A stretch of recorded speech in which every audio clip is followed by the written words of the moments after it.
બહુ દયાળુ, દાતા બહુ દયાળુ. દાતાને ઓળખતા શીખો, માલિકને ઓળખતા શીખો, ભગવાનને ઓળખતા શીખો. ભગવાન તો બહુ દયાળુ, એક હરખી જ વસ્તુ બધાને આપે, નર હોય કે નારી, બધાને એક હરખો તડકો, એક હરખો સુવાસ, એક હરખો પવન, આ બધુંય માલિક શ્રી હરિ બધાને એક હરખું આપે. આપણને અહીંયા ભેદ છે એટલે કર્મથી બધુંય ઉજળું. કર્મ તમારું સરસ હોય તો બધું કર્મ સારું થાય. એટલે ભગવાન શ્રી કૃષ્ણએ ગીતાજીની અંદર કીધું, કર્મણે રાધિકાએ મા ફલેશુ કદાચત કર્મણે હેતુ ભૂરમાં હર ભવાની યુગે યુગે. ભગવાન કહે તમે કર્મ સારું કરો અને ફળની કોઈ આશા રાખોમાં, ફળ તો હું દેનારો બેઠો છું.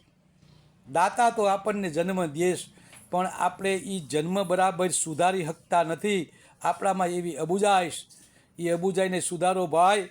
આ સમય બહુ કદુબળો સમય બહુ ખરાબ. નારીની કમાણી નર ખાવા માંડ્યો. આ યુગ કળિયુગ એવો છે ભાઈ. નારી કામે જાય અને પુરુષ ઘીરે ભોજન કરે, એ મર્દાનગી નથી.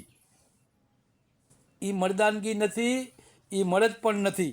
પોતાની પત્નીને લક્ષ્મી તરીકે હાચવે એ પુરુષ સત્ય. પોતાની નારી પાસે કોઈ કામ ન કરાવવું જોઈએ. ઘર કામ કરે એ નારી, એ નારી છે. એ પોતે ભૈરો ભંડાર રાખનારી એક ઉમિયાસ જગદંબા છે. તમારે ત્યાં જગદંબા આવીશ પણ તમે એને ઓળખી નથી શકતા, તો એમાં હું શું કરું? તમારું કર્મ બહુ ખરાબ. ભગવાન શ્રી કૃષ્ણ ગીતાજીની અંદર બહુ શ્લોક કહી ગયા કે તમે કર્મ સારું કરો, 84 લાખ યુનિની અંદર ન જાઓ. તમે સારું કર્મ કરશો તો તમને અવતાર સારા મળશે. અને હું તમને 84 લાખ યુનિ પછી મનુષ્ય દેહ આપું છું. તમે 84 લાખ યુનિ ભોગવા પછી તમને મનુષ્ય દેહ આપું છું અને તમને 4 લાખ અવતારનો મોકો આપ્યો છું. એમાં તમે સારું કર્મ કરો તો પાછા તરી જાઓ, નકર તમારે પાછું જે યુનિમાં હતા એ યુનિનો ભોગવટો ભોગવવો પડે. ભગવાન શ્રી કૃષ્ણ તો આપણને બહુ સરસ સમજાવશે ગીતાજીની અંદર. જ્યારે અર્જુન ભીષ્મ પિતા ઉપર બાણ નહોતો હકવતો ત્યારે ભગવાન શ્રી કૃષ્ણએ અર્જુનને કીધું કે અર્જુન તું બાણ હકાય, આ તારા દુશ્મનો છે અને તારા દુશ્મનો જો ન હોત ને તો તને તારો હિસ્સો આપી દે.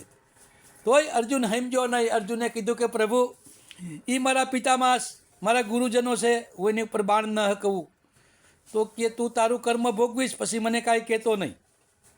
પછી એને ભગવાને બધું રૂપ એનું આપવું, વિરાટ રૂપ આપ્યું, ત્યારે અર્જુને બાણ હકવું. આ બધાય કર્મ હતા.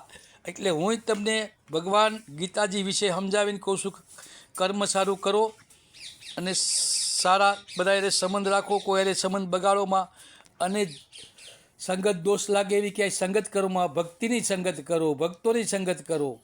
આ બધાય કર્મ છે. સત્સંગ તમારે એકલા કરો, જ્યારે નવરા બેઠા હોય તે માળા એકલા કરો, એ ધર્મ.